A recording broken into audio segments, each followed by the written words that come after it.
All right, welcome everyone to the Leader's Edge. This is section 7 or section 11 of the guided process of the Optimized Leader program or the Optimized Leader Guide. And today we're going to be talking about my favorite leadership topic.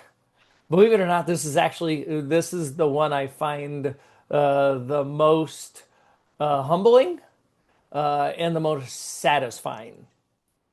And it's worthy of waiting till the end of the Optimized Leader Guide. When I was teaching, the core process of the fully resourced leader and the fully resourced leadership system that you guys will see start to really populate in social media feeds and in emails and text messages, and I hope to hell bookstores in airports all across the country.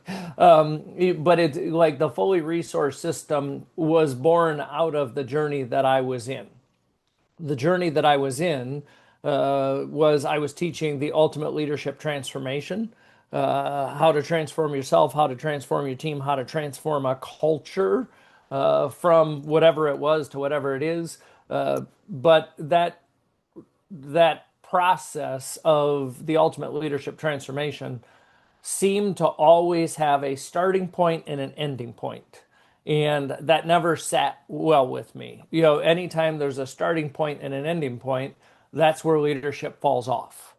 It falls off because, just like somebody in 1985 or 1993 read a leadership book by, whatever famous person, and then they said, okay, I've done that. I know how to lead. But they don't continue pursuing their leadership.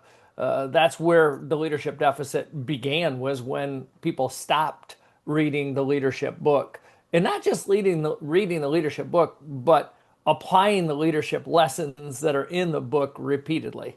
So section 11 of the old guide. Again, I'm going to teach from the old guide this week, and I'm going to teach from the old guide in 2 weeks on section 12 or session 12. But then we're going to be getting into, I can't wait. As a matter of fact, will somebody please remind me to get each of your home addresses or your business addresses? Somebody do that, and maybe I'll mail you a hard copy spiral bound, because the new 2.0 guide, it looks fresh. It looks hot when you do put it in a spiral bound. I did it for the Green Mark Equipment large ag sales team leaders. There were 5 of them in the room, and they're like, wow, like there's something to this, as opposed to, we have this. Now, I will tell you guys, as an option to this, we are building an app inside of the scale.richlohman.com app that will deliver your weekly section notes, so that you're doing it in an app format as well. Pierre and his team are behind the scenes working on that, and that's a cool thing. But the reason that I just want to like sit with this with you guys is because what we're talking about, starting over after we teach in section 12 or session 12, starting over in the 2.0 guide, going through another cycle and another cycle and another cycle, what it creates is discipline, Good job, Baba. consistency, and a system integrity. Sorry, I just asked you to unmute. I was just kidding. But good job, Bubba. I love that you were unmuted and said that to your dog.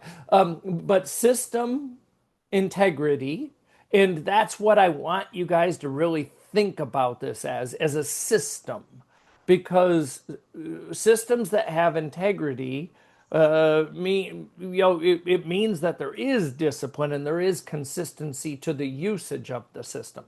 um, you know, we talk about integrity, and it's the things that we do. even when nobody's watching type thing. Well, if we're going to do this system, then we have to do cycle after cycle after cycle. And it's just going to take a movement and some momentum and enough people knowing about it and saying, I'm doing this and I want you to do this with me. So when you guys start looking at the session 11 worksheet, what you'll understand is the objective of this session is leadership excellence is not built in moments of motivation. You guys know motivation is fleeting. I did not feel motivated to get my butt out of bed this morning, but I did, and I went and had an amazing workout. By the end of it, I felt like I was ready to conquer the world. It's built through the disciplined repetition of sound principles. Now I hone in on words and I challenge myself. And this is part of leadership is you have to challenge yourself to make sure that you don't brush over words and that you know the definition of a word. A principle is simply put, a truth that cannot be argued. In leadership principles, if you want to be a leader worth following, you have to lead yourself. That can't be argued. If you want to be a leader that has influence, you have to lead others. Can't be argued. And if you want to be a leader worth following and have influence, then you and everybody around you have to get results. That's the big thing. That's where the deficit is created is I just don't see enough people and enough organizations getting results. They're too grounded in activity. They're too grounded in drifting away from it, talking about it without doing it, all the stuff that you guys see on a daily basis. But that's why discipline and consistency are tied to the principles. What you're going to do is you're going to evaluate your consistency through the first 10 sessions of this workbook.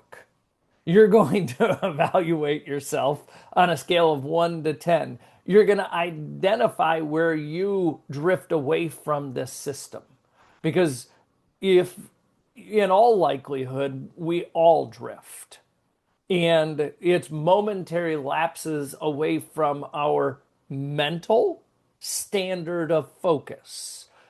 If you create a daily habit that you stay committed to and it's who you become, then you won't drift. But most people get busy. They, got all of these different ceilings or barriers. I call them ceilings in the book, but, just these reasons, excuses, and circumstances of why they drift. But what you're looking to do is reinforce your discipline, and refine your execution plan. Now, when you hear me say refine your execution plan, that's where the cycle will kick after the next session where we close out this session and we evaluate how much your leadership grew. But you have about 4 weeks to make sure that you solidify your leadership growth because you're going to look at how could I possibly grow if I wasn't consistent? How could I possibly grow if I wasn't disciplined? And I think that everyone has the opportunity to look at that. So it's interesting. I just played along just so you guys have a good understanding. In part one of the workbook, system consistency review, you evaluate your consistency over the past 60 or 90 days, right? Like over the entire period. You go back to the beginning and you look at, I didn't even know what this was in the beginning. I didn't know what Rich was trying to drag me through in the beginning. But now that you're closer to the end, you've got a good understanding of how would you rate yourself on a scale of 1 to 10 in your vision clarity. I rated myself on a scale of 1 to 10 in my vision clarity at a 9. It kept getting clearer and clearer and clearer because I kept saying it every day and every day and every day.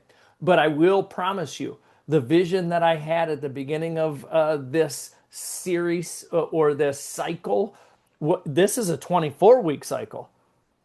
The vision I had 20 weeks ago was not the vision I have today. Something happened along the way when I studied it every day, when I wrote down what my vision was, when I applied myself to it. My vision clarity got better and better and better. I did not see, show of hands. Just, I'm dead serious. You guys all have to show of hands. I want to see who knows what EOS is. Who knows what EOS is? Okay, so I'm going to tell you guys 20 weeks ago, I did not see that I was going to go on a parallel train track with EOS and create a people development system. EOS is not a people development thing. Their people organizer falls woefully short. Get it, want it, and have the capacity for it.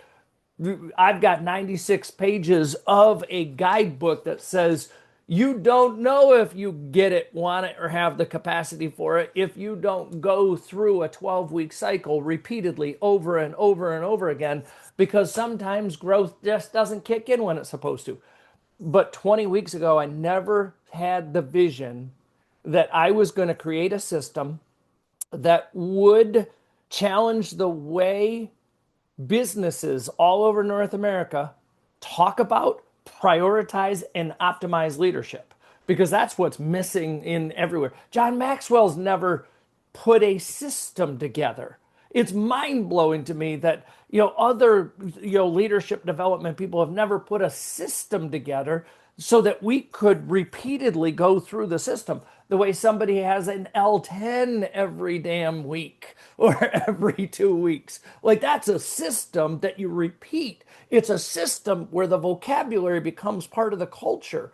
If we can get to the point where in each of your organizations, the vocabulary of leadership and the vocabulary of the optimized leader guide is part of your fabric and culture, then I'm going to just guarantee right now, put my reputation and my credibility as a thought leader on the line. I'm going to guarantee if the vocabulary becomes leadership and the optimized leader guide and the four principles: lead yourself, lead others, lead for results, lead leaders. If the vocabulary becomes that way, I guarantee that your results will be badass. It double, triple, quadruple what they are right now, because just like my vision clarity changed, your vision clarity will change. It's going to improve. My habit consistency, I rate it as a 7 out of 10. There are certain habits, I got into one today that I've fallen off of when it comes to outreach and marketing. Energy management has been 7.5. In personal standards, I'd rate around an 8. So all of a sudden now my lowest score is a 7. When it comes to leading other structured one-on-ones, here's the one thing I get as an unfair advantage over you guys. People pay me to come sit with me. So we put structure to it. There are people that try to say, I'll get in your schedule and I'll schedule something. We're like, I like consistency. I like the discipline of knowing we are meeting. Melissa was with me for several months, and it was every Wednesday at noon, as the example would go, to what the schedule looked like. That we could be accountable to that. We could be dependable to each other in that. It was consistent and it was disciplined. You have to have structured one-on-ones that have a rhythm to them. If you cancel them, it's because of some of the excuses that you have. If they don't show up mentally, emotionally prepared for them, that's some of the leak and the drag and the drift that they're going to have, and the one-on-ones will struggle, and your leading of others will struggle. Accountability, enforcement, adaptability to personality styles. I rated myself on all of those and said, okay, this will be my strong suit, is leading others. Leading for results, priority discipline, I rated myself as a 7. It was because I wasn't always, again, I am in this system. I will operate out of transparency. I'm not going to operate from the mountaintop that I thought of this idea and I'm perfect at it. Hell no. When it comes to priority discipline, there are days that I get caught up in activity, not the right activity, just activity, not the right activity. And I have to evaluate and figure out, how do I get better at that? Measurement of results. I am measuring a lot of results right now, and I don't like the measurement of them. I was with a client yesterday, and we got into show and tell. she was a little nervous about how to decipher her P&Ls in the month or the year-to-date comparison of 2025 to 2026 of her P&L report. And I said, look, here's mine. Here's how I push the buttons. Here's how we get to it. And I said, this is the error that I see from my accountant, but I got to tell you, I don't like that I'm down $30,000 in revenue over last year. I don't like that, but I'm measuring it, and I know that then I can prioritize and figure out what do I need to do to get back into it? What do I need to do to push the right buttons? We have to be able to evaluate addressing underperformance, and we have to be able to evaluate how am I doing at creating measurable wins.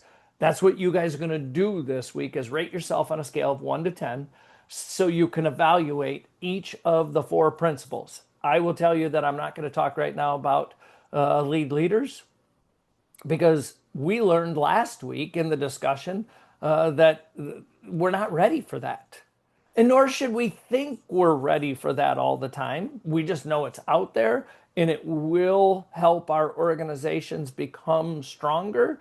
But leading leaders, you can't, put the cart before the horse. If you got character issues and you need to firm up your character, or you got emotional I don't know, emotional outrage is the best way I wanted to say it, because you get frustrated with people and you lash out at them. You got to work on leading yourself. If you're not having crucial conversations, you got to work on, leading others and leading for results. Each of us has something we're working on. So let's not think about leading leaders, because here's the one thing that I would say.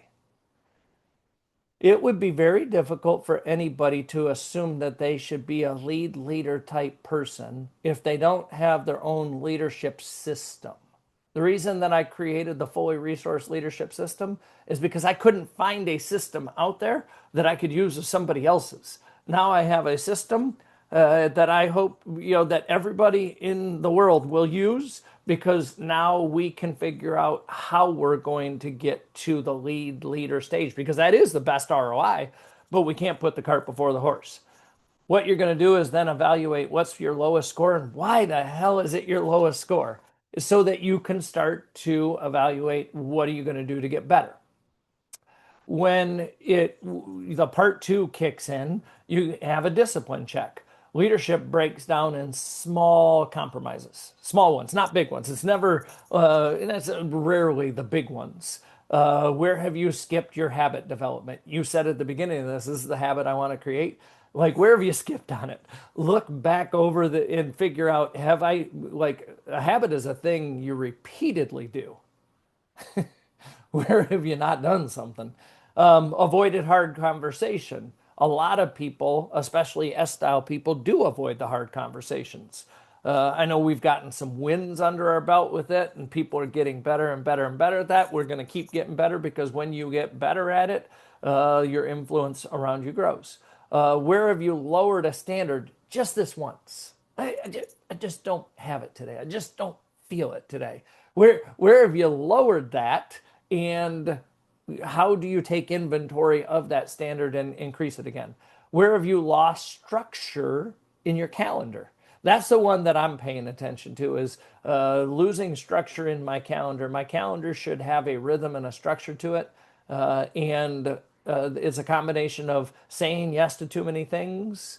And I mean, that's the big one, is if you say yes to too many things, then you're piling a bunch of shit into your calendar, and then you get overwhelmed by a bunch of shit being in your calendar. So if you're saying yes to too many things, here's what I think about that. D-style personality types, oh, they are change agents right now. Let's change and do this. Let's change and do this. Let's change and do this. They're saying yes to too many things because they want to be successful. That personality type is great at leadership, leading for results, and they want the results desperately. I talked to one woman in a really, really large organization yesterday, and she said, "You're hitting it out of the park, Rich. Change fatigue for the people around the D-style people is the byproduct of the Ds are constantly, weekly, every 2 weeks, coming up with a new initiative, a new project, a new challenge, a new way of doing things. And if there's always a new way of doing things, people don't feel safe. They feel the insecurity of not knowing the right way to do their job. So when it comes to low structure in a calendar, D's have it.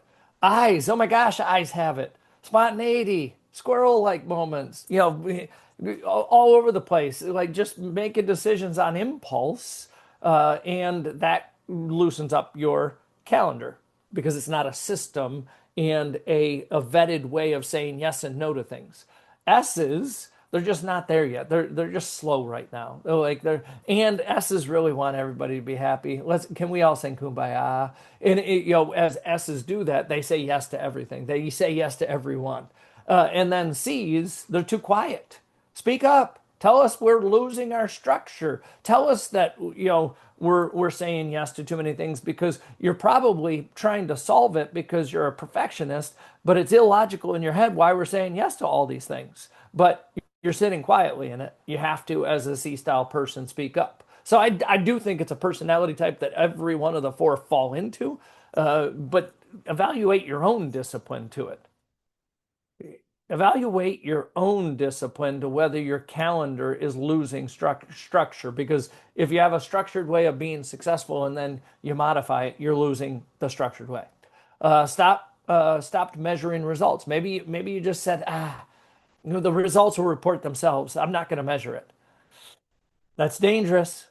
If I don't do five text messages, five phone calls, five emails, and five social media private messages on a daily basis, 5 days a week, I can guarantee you that I am going to end up with fewer clients than I want. But if I do them every day, and that's the measurement, if I can just look and say, I did my five, five, five, and five, I can tell you I generated in today's text messages, I generated two major project initiatives that I get to quote because I did them. But my discipline has not been there with this because I get off in this creative world and I've got all this fully resource stuff that I'm creating and I'm off doing the optimized leader 2.0 guide. But if I'm not doing the outreach, and that's ultimately what everybody has to evaluate, is what am I not doing that I'm not measuring, that's hurting me. And then the last one in discipline check is drifted emotionally. The best way to look at it, and Richard used a great testimonial recently. If you're not measuring what zone of emotion you're in the scale of emotions, zone one, gratitude, zone two, hopeful, zone three, neutral, zone four, frustrated, and zone five, hopeless. If you're not measuring that on a daily basis, then you're drifting. Because by and large, when we get in a rut, the rut sucks us into the grave. What's the difference between a rut and a grave? Dimensions. One's just this little dip, but you keep sitting in it and digging it and digging it and digging it and realize you're in a freaking grave at some point. We don't need to drift emotionally into being a victim to this society, this economy, this whatever. So then we get into the leadership leak audit. Imagine that you have a bathtub, and imagine that there are four plugs to the bathtub, and a plug comes out, and the leak is on leading yourself.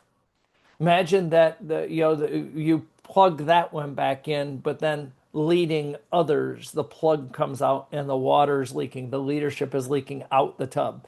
That's what a leak is like. Imagine that because you don't have the discipline and consistency that you stopped measuring results across the entire system with the proper dashboards, and your results were leaking. And eventually you look back and you're like, damn, is this us? Is this a bad economy? I want to go with the bad economy because it can't be us, but we're not leading for results. And then leaders, again, I'm going to put a pause on that. Here's some of the things that you'll find in the fully resourced book.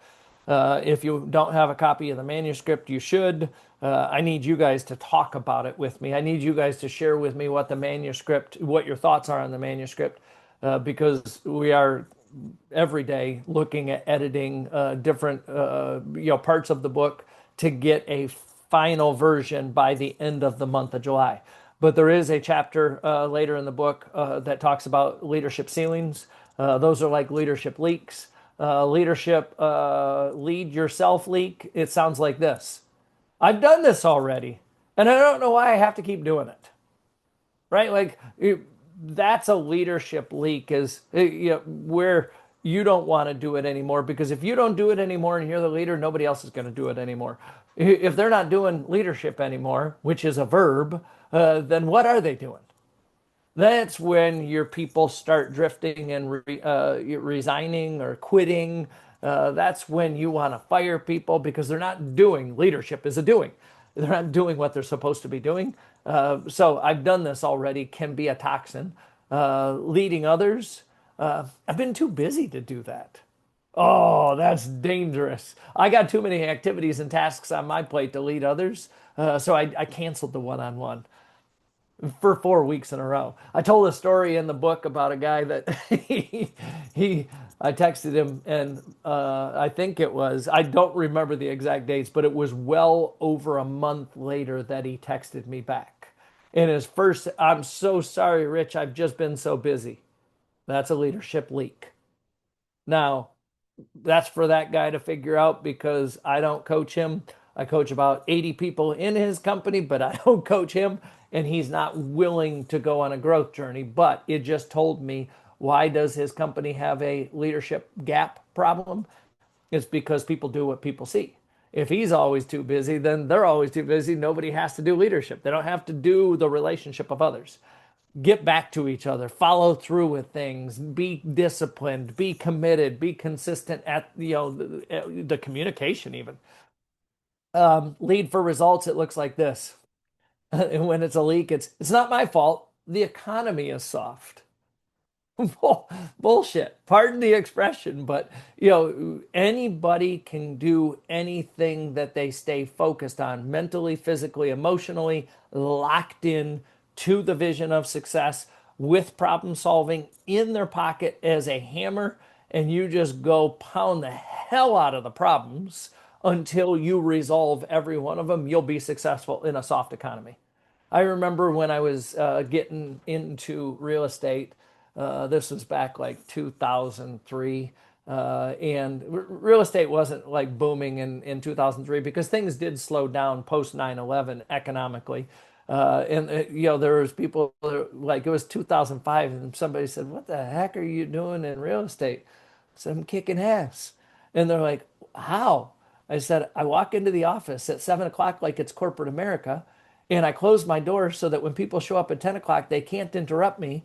And I'm calling everybody I know all day long saying, do you know who's the first person that you know that's looking to buy or sell a house? Who's having a baby? Who's getting divorced? Who's, got to, sell grandma's house because she passed away because those are the reasons that it happened." And I was so busy. And then all of a sudden I figured out a lead generation, this thing called the internet, before realtor.com and all the different search engines that now exist. I was crushing it in real estate. And it was because I didn't want to believe that the economy was soft. The economy was soft, and I outgained the economy with my performance. Even subprime mortgage lending and foreclosures and all the shit that happened then, I was still kicking ass. I was just disinterested in my clients looking at me and said, "My mom and dad say I shouldn't buy this house." When's the last time your mom and dad bought a house? Oh, they've been in the same house for 30 years. They got no experience to give you that input. Or my favorite was my mom said that I should get a $50,000 discount, that house isn't worth that. Okay, then have your mom represent you. Good luck finding a house because you're going to find one if you're expecting those kind of discounts. That's what led me out of it is that mom and dad were bigger experts than realtors were in the space. So, lead for results. It's not my fault. It's the economy. Those are the type of words that if you catch yourself saying it, it's not our fault. Economy's a little soft. Then you have a leak in leading for results. What single behavior would close the biggest leak? I would say, I always say, and I want as you guys to fill out this portion of the guide, that it's lead myself is always. If I look in the mirror, I can solve every problem. If I accept responsibility for everything, every person, everywhere, I'm so sorry, they just don't know what to do. That's just a knowledge and skill gap. Let me show them. Let me accept responsibility. When a leader accepts responsibility for themselves, then all three will follow. So that's what I wrote down. not kidding, on my sheet and said, this is what it looks like. Standard recommitment. What standards must be non-negotiable moving forward? What I wrote was read my success image drivers daily, never miss a one-on-one, and have crucial conversations daily. If you do those things on repeat, that's a verb of leadership, and your leadership will go through the roof.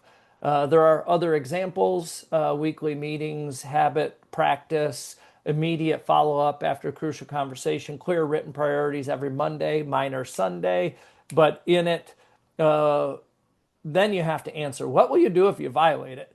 What I learned was if I violate my schedule for Sunday at 5 or 6 o'clock, because it is a range because of daylight savings time, I learned it adjusts in certain periods of the year. But if I violate it, when I realize it, I have to do it. I don't care what else is going on with the family. If I violate the 5 to 6 o'clock, that means at 8 o'clock, if I want to watch the movie with my wife, nope, I've got to do this before I can watch the movie. So as soon as you realize that you broke a rule, you have to go fix it, is what I wrote down once I realized it. I want you guys to write down, what are you going to do? I'm going to give you guys an absolute pass. Part 5, 30-day discipline plan. Don't do it. In the next 30 days, you guys are going to be in cycle 2 of the Optimized Leader Guide, the 2.0 version. Don't do it. You just don't create a 30-day plan. Just be ready to get into the next guide with the answers to the rest of this and how you'll answer session 12. Part 6, identity shift. I really want you guys to reflect on it. At the beginning of this program, how did you view yourself? Struggling, confused, burnt out as a leader? How do I view myself now? Growing. It's getting better. I'm getting more confident, but the job's not done yet. That's where the next cycle will kick in. What behavior proves that you see the shift in yourself? And I would look at it as either more confident in leading myself or I'm more confident in my influence over others. Those are the two big shifts that I see. And then the consistency question, if you simply repeated what you are doing now for the next 12 weeks, see, I'm seeding in. It says for the next 12 months in this workbook, but I'm seeding in and it says it in the new guide in the next 12 weeks, what would get better? All of them: standards, results, leadership, number of clients, number of certified partners. My vision's bigger. I'm attacking, some of the EOS implementers and going to have them become the fully resourced implementer, if you will. I don't have the masterful, colorful verbs and nouns of my new system for EOS implementers, but I know I'm going to market to them. Would your team grow? Yes, because they'd be doing what I have been doing. Here's the biggest thing. I want you guys to start thinking about it is if you're going to go through another cycle, which you should make sure that people are going through it with you. How do you improve your results? Change your thinking, change your team's thinking, and change your mentors. This entire process changed how you thought about how you approach your job, how you approach your leadership, your life, your everything. Uh, Part 8 is system commitment. Leadership is a system. That's what I mind blown that people have never said before. It's an action-based system. Do you commit to continuing to operate inside the lead yourself, lead others, lead for results, even when motivation fades? That is the end of session 11. Q&A. Who has questions that they would like to ask about this?